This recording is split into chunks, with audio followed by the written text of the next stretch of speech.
തൊട്ടാലൊക്കെ ഭയങ്കര പേടിയാ.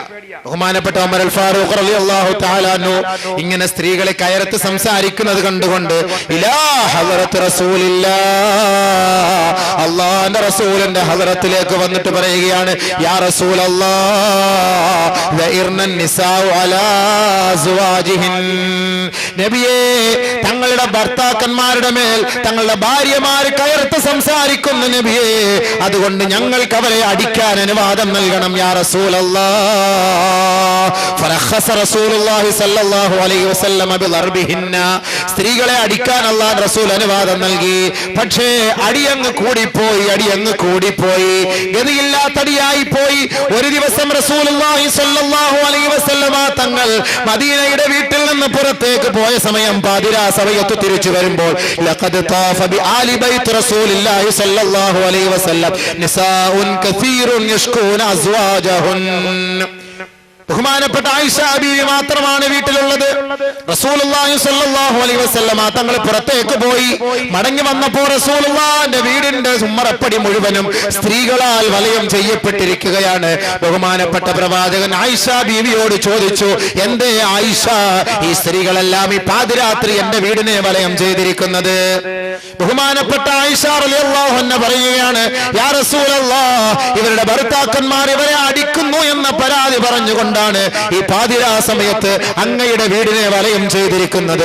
അല്ലാഹുവിന്റെ റസൂൽ പറയുകയാണ്, പരസ്യമായി പ്രഖ്യാപിച്ചു, ഏ ഹിജാസിന്റെ ഉടമകളെ, ഹിജാസിന്റെ മക്കളെ, ലോകത്തെ മുസ്ലിം സഹോദരാ, നിങ്ങളാരും നിങ്ങളുടെ ഭാര്യമാരെ അടിക്കല്ലേ. അങ്ങനെ അടിക്കുന്നവൻ ലൈസ ഉലൈക ബിഖിയാരിഹിം, അവരിൽ നല്ലവരെ അല്ല,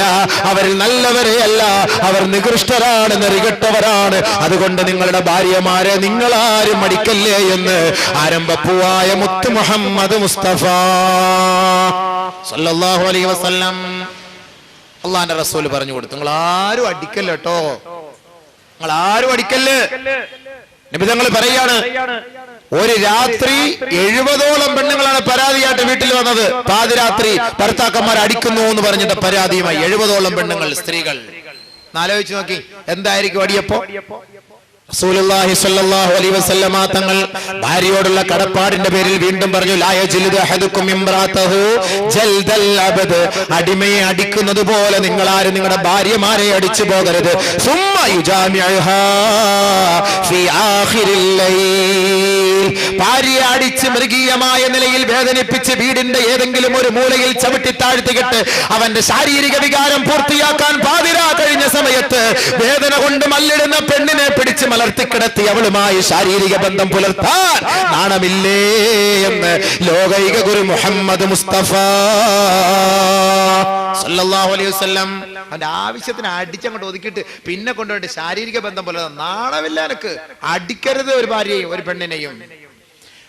അങ്ങനെ നിനക്ക് നിന്റെ ഭാര്യയുമായി യോജിച്ചു പോകാൻ കഴിയില്ല എങ്കിൽ ഈ പീഡന മുറകളെല്ലാം ഒഴിവാക്കി ഇസ്ലാമിക വിധിപ്രകാരം, മതപ്രകാരം, നിയമനിർമ്മാണ പ്രകാരം തസ്രീഹിം ബിഇഹ്സാൻ, നല്ല നിലയിൽ നീ അങ്ങോട്ട് ഒഴിവാക്കിയേ, നല്ല നിലയിൽ ഒഴിവാക്കിയാലേ. അതല്ലാതെ പീഡിപ്പിക്കാനോ പരസ്യപ്പെടുത്തി നാട്ടുകാരെ മുഴുവൻ panchayat, municipality, police station, SP office, രാജ്യത്തിന്റെ എല്ലാ ഓഫീസിലും ഈ പെണ്ണിനെയും കൊണ്ട് കയറിയിറങ്ങി വർഷങ്ങളായി, 8 വർഷമായി ഇവിടെ എനിക്ക് ഒഴിവാക്കി തരാൻ പറഞ്ഞിട്ട് ആരും ഒഴിവാക്കി തരുന്നില്ല, എനിക്കൊരു പെണ്ണ് കെട്ടാനും പറ്റുന്നില്ല, ആകെ ഇടങ്ങേറുണ്ട് അവലും കഞ്ഞിന്നും പറഞ്ഞിട്ട് നാട്ടുകാരുടെ മുഴുവനും മുന്നിൽ, അന്യപുരുഷന്മാരുടെ മുഴുവനും മുന്നിൽ ഈ പെണ്ണിനെ പൊക്കിക്കൊണ്ട് നീ നടക്കരുത് എന്നർത്ഥം. യോജിക്കാൻ പറ്റൂലേ? ഉപദേശിച്ച് നോക്കുക, അടിച്ചു നോക്കുക, മാറി നോക്കുക. നടക്കൂല എങ്കിൽ പതുക്കെ ഇസ്ലാമിക നിയമപ്രകാരം ഖാദിമാരുടെ മുന്നിൽ പോയിട്ട് അവളെ അങ്ങോട്ട് നല്ല നിലയിൽ തസ്രീഹും ബിഇഹ്സാൻ, നല്ല നിലയിൽ അള്ളാഹും റസൂലും പറയുന്ന നിലയിൽ, മാന്യമായ നിലയിൽ അവളെ നീ അങ്ങോട്ട് ഒഴിവാക്കുക. ഈ കരാറാണ് കല്യാണത്തിന്റെ ദിവസം പെണ്ണിന്റെ പിതാവിന്റെ കയ്യിൽ കൈവച്ചുകൊണ്ട്, ഏ ചെറുപ്പക്കാരെ നിങ്ങൾ എടുക്കുന്ന കരാർ, ഈ കരാർ നിങ്ങൾ ഉടച്ചു കളഞ്ഞാൽ അള്ളാഹുവിന്റെ കോടതിയുടെ മുന്നിൽ നിന്ദ്യനായി തലകുനിച്ചു നിൽക്കേണ്ടി വരും. പടച്ചവൻ കാക്കട്ടെ. ഈ കരാറെല്ലാം പറഞ്ഞു പൂർത്തിയാക്കിയിട്ടാണ് അൽ ഫാത്തിഹ ഓതുന്നത്. ഫാത്തിഹായ ഒരു സാക്ഷ്യം. ഇതാണ് കല്യാണം. കല്യാണം കഴിഞ്ഞു. കല്യാണം കഴിഞ്ഞ മാത്രയിൽ രണ്ടാമതായി ചെയ്യേണ്ട ഉത്തരവാദിത്വം ചെറുക്കന്റെയും പെണ്ണിന്റെയും കൈക്ക് പിടിച്ച് മംഗളാശംസ നേരലാണ്. എന്താ മംഗളാശംസ? ഓരോ പാർട്ടിക്കാരും അവരുടെ പത്രങ്ങൾ കൊണ്ടുവന്ന് ഇങ്ങനെ വായിക്കും മംഗളാശംസ. അത് കുറെ സാഹിത്യ വാക്കുകളൊക്കെ ചേർത്തുകൊണ്ട് മംഗളാശംസകൾ നേരുന്നു. ഇല്ല, ഒരു പെണ്ണിന്റെ കൈക്ക് പിടിച്ച് പെണ്ണുങ്ങൾ പറയട്ടെ, അയ്യുഹസ്സൗജാൻ ബാറകല്ലാഹു ലകുമാ വബാറക അലൈകുമാ വജമഅ ബൈനകുമാ ഫീ ഖൈരിൻ വആഫിയ. നവവരന്റെ കൈക്ക് പിടിച്ച് സുഹൃത്തുക്കൾ പറയട്ടെ, കല്യാണത്തിന് വന്ന സഹോദരങ്ങൾ പറയട്ടെ, അയ്യുഹസ്സൗജാൻ ബാറകല്ലാഹു ലകുമാ വബാറക അലൈകുമാ വജമഅ ബൈനകുമാ ഫീ ഖൈരിൻ വആഫിയ. അതാണ് ഉസ്താദുമാർ ഫാത്തിഹ ഓതി ദുആ ചെയ്യുമ്പോൾ 3 പ്രാവശ്യം പറയുന്നത്, അയ്യുഹസ്സൗജാൻ, ഓ നവവധൂവരനേ, ബാറകല്ലാഹു ലകുമാ, നിങ്ങൾക്ക് രണ്ടുപേർക്കും അല്ലാഹു ബർക്കത്ത് ചെയ്യട്ടെ, അനുഗ്രഹം ചൊരിയട്ടെ. വബാറക അലൈകുമാ, നിങ്ങളുടെ ജീവിതത്തിലും അല്ലാഹു അനുഗ്രഹം ചൊരിയട്ടെ. വജമഅ ബൈനകുമാ ഫീ ഖൈരിൻ വആഫിയ, സന്തോഷകരമായ ജീവിതം നയിക്കാൻ അല്ലാഹു നിങ്ങൾക്ക് രണ്ടുപേർക്കും തുണ നൽകട്ടെ, തൗഫീഖ് നൽകട്ടെ. വജമഅ ബൈനകുമാ ഫീ ഖൈരിൻ വആഫിയ, അതാ പറഞ്ഞത്. ഇതാണ് മംഗളാശംസ. എല്ലാവരുടെ കൈക്ക് പിടിച്ചും പറയണം. ഇത് ചെറുക്കന്മാരുടെ കൈക്ക് പിടിച്ച് കല്യാണത്തിൽ പങ്കെടുക്കുന്ന ഒരാൾ പോലും പറയും നമ്മൾ കണ്ടില്ല. പിന്നെ പറയും കൈ കൊടുത്തിട്ട്, ഹായ് ഹായ് അളിയ, അങ്ങനെ ഉണ്ട്. ഇതല്ലേ പറയുള്ളൂ, കൈക്ക് പിടിക്കുക. പെണ്ണോ ആ സമയത്ത് അല്ലാ, പെണ്ണ് അവിടെ ഇരുന്നോണ്ട് കൺമശി ഇവിടെ പന്നിക്കാട്ട മുള ഇവിടെ ഇത്തിരി വിട്ടുപോയല്ലോ പന്നിക്കാട്ട, ഇത് ഇച്ചോട് ഇങ്ങോട്ട് ഇവിടെ കഷ്ടപ്പെട്ട് ദുആ ചെയ്യാ ഇവക്കും ഇവനും വേണ്ടിട്ട്. ഇപ്പൊ ഇവനൊരു കൂസലില്ലാതെ ഈ കൈയൊക്കെ ഇങ്ങനെ തൊടയുടെ മുകളിലോട്ട് വെച്ചിട്ട് കിടക്കുന്ന പറഞ്ഞ് ഞാൻ ആട്ടിക്കൊണ്ടിരിക്കലാണ്.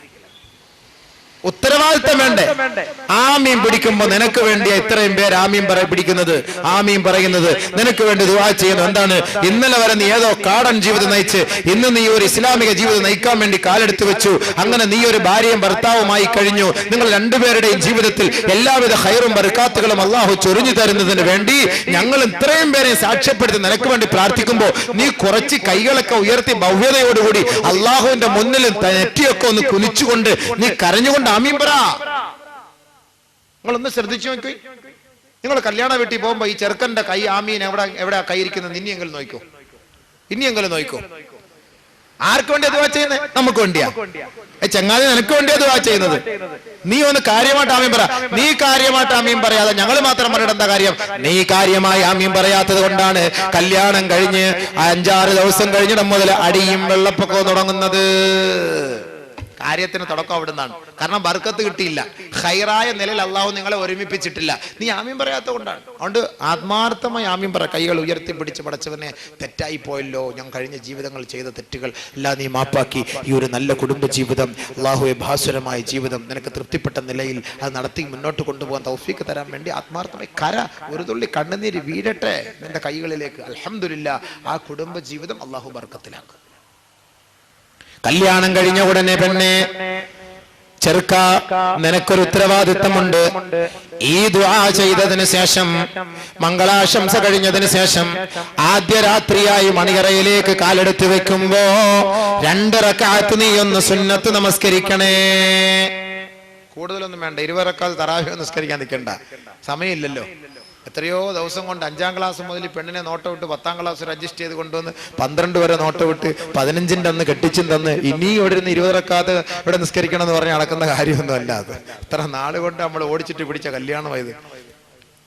ബഹുമാനമുള്ള സഹോദര, 2 റക്അത്ത് സുന്നത്ത് നമസ്കരിച്ചുകൊണ്ട് നിങ്ങളുടെ ദാമ്പത്യ ജീവിതം അള്ളാന്റെ തൃപ്തിയിലേക്ക് കൊണ്ടുവരാനും നിങ്ങളുടെ ബന്ധപ്പെടലിലൂടെ നിങ്ങൾക്ക് നൽകുന്ന സന്താനങ്ങൾ അള്ളാഹുവിന് ഇഷ്ടപ്പെട്ട സന്താനമായി മാറുവാനും നിങ്ങൾ ആത്മാർത്ഥമായി പ്രാർത്ഥിക്കണം. ബഹുമാനപ്പെട്ട അലി റളിയല്ലാഹു അൻഹുവിന്റെ ഒരു ചെറിയ സംഭവം.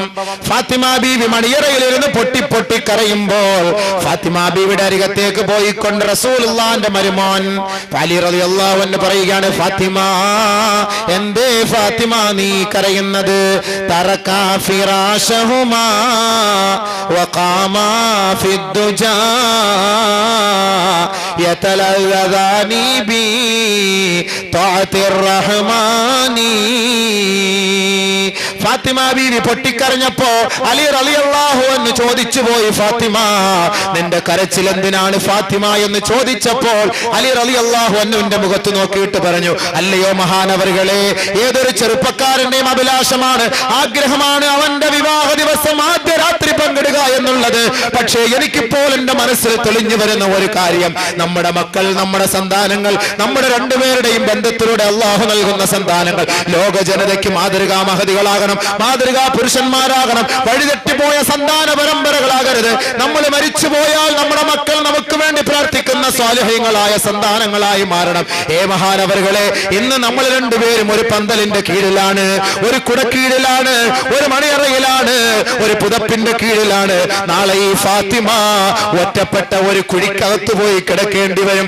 നാളെ എന്റെ ഭ്രാന്തനായ എന്റെ ഭർത്താവായ അങ്ങും ഒറ്റപ്പെട്ട ഒരു കബറിനകത്ത് പോയി കിടക്കേണ്ടി വരും. മഹാനവറുകളെ, ആ ഒറ്റപ്പെട്ട ജീവിതത്തിലും അള്ളാഹു നമ്മുടെ രണ്ടുപേരുടെയും ആത്മാവിനെ സംഗമിപ്പിക്കുവാൻ, സമ്മേളിപ്പിക്കുവാൻ, സന്തോഷിപ്പിക്കുവാൻ ഈ ആദ്യ രാത്രിയുടെ പ്രാർത്ഥന അള്ളാഹു സ്വീകരിക്കും. അതുകൊണ്ട് നിങ്ങളൊരു കാര്യം ചെയ്യണം. ഇന്നത്തെ രാത്രി ഒന്ന് മാറ്റിവെച്ചുകൊണ്ട്, ഉറക്കം മാറ്റിവെച്ച്, കുസൃതികൾ മാറ്റിവെച്ച്, രഹസ്യങ്ങൾ പരസ്യങ്ങളെല്ലാം മാറ്റിവെച്ചുകൊണ്ട് പടച്ച തമ്പുരാന്റെ മുന്നിൽ 2 റക്അത്ത് നമസ്കരിക്കാൻ നിങ്ങൾ അനുവാദം തരുമോ ഇല്ലയോ എന്ന ശങ്ക എനിക്ക് വന്നുപോയി. അതാണ് ഞാൻ കരഞ്ഞു പോയത് മഹാനവറുകളെ. അത്രയുള്ളോ, പ്രശ്നമില്ല, ഒഴിവാക്കാം. തറക്കാ ഫിറാശഹുമാ വഖാമാ ഫിദ്ദുജാ യതലദാനി ബി തഅതിർ റഹ്മാനി. രണ്ടുപേരും വിരിപ്പങ്ങൊഴിവാക്കി. വഖാമാ, അവർ രണ്ടുപേരും നിലകൊണ്ടു. ഫിദ്ദുജാ, നേരം വെളുക്കുവോളം അവർ നിന്നു. യതലദാനി, അവർ രണ്ടുപേരുടെയും ആനന്ദം, രണ്ടുപേരുടെയും കുസൃതി, രണ്ടുപേരുടെയും സന്തോഷം ബിതഅതിർ റഹ്മാനി. കാരുണ്യവാനും പരമകാരുണികനുമായ തമ്പുരാനെ സ്തുതിക്കലിലൂടെയും പ്രകീർത്തിക്കലിലൂടെയും സ്തുതികീർത്തനങ്ങൾ അർപ്പിക്കലിലൂടെയുമായിരുന്നു ആദ്യ രാത്രി അവരുടെ രണ്ടുപേരുടെയും സന്തോഷം. അതുകൊണ്ട് എന്താ സംഭവിച്ചത്? അവരുടെ രണ്ടുപേരുടെ പ്രാർത്ഥനയുടെ ഫലമായി ഇറാഖിന്റെ മണ്ണിൽ വെള്ളം കിട്ടാതെ കണ്ട് യൂഫ്രട്ടീസിന്റെയും ടൈഗ്രീസിന്റെയും ഓരത്ത് കിടന്ന് പിടഞ്ഞു ഹസൻ ഹുസൈൻ റളിയല്ലാഹു തആല അൻഹു മരണപ്പെട്ടുവെങ്കിൽ, സഹോദര, ഹുസൈൻ റളിയല്ലാഹു അൻഹുവിന്റെ വേർപാടിൽ ദുഃഖിച്ച ലോകമേ, മുഹറമിൽ നിങ്ങൾ ആ ഒരു സ്മരണ അയവിറക്കുമെങ്കിൽ ഏറ്റവും നല്ല ശുദ്ധജല തടാകത്തിന്റെ ഓരത്ത് കിടന്ന് ഒരു തുള്ളി വെള്ളം പോലും കുടിക്കാതെയാണ് ബഹുമാനപ്പെട്ട മഹാനായ ഷഹീദ് ഹുസൈൻ